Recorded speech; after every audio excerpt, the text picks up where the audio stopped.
kuanzisha mashambulizi from the back, lakini pia pasi ambazo nyingi anakuwa anazipiga, pasi ndefu tunazungumzia, mara nyingi sana zimekuwa zikianguka kwenye miguu ya players ambao ni wa Simba.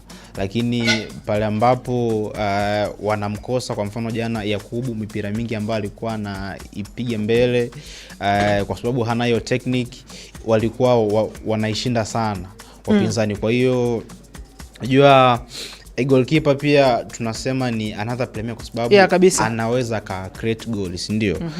Ukimtazama goalkeeper kwa mfano Djigui Diarra, kuna baadhi ya magoli ambayo anayafunga Yanga, inakuwa ni pasi moja tu ya Djigui Diarra, kwa sababu ameiona space, amepiga pasi kwa sahihi, kwa sababu anayo technique, imetoa kwenye miguu ya mchezaji wa Yanga, wana create chance, ndio. Lakini angalia mipira ambayo alikuwa anaipiga Yakubu, nadhani alibutoa mipira takriban let's say labda ni 15 plus, si ndio? Lakini ni mingapi ambayo alipiga kwa sahihi ikawafikia players ambao ni wa Simba? Kwa hiyo naweza nikasema kwa namna moja au nyingine kumkosa Kamara kumechangia ama wa affect Simba kwenye build up, kwa maana ya kuanza kujenga mashambulizi kuanzia chini.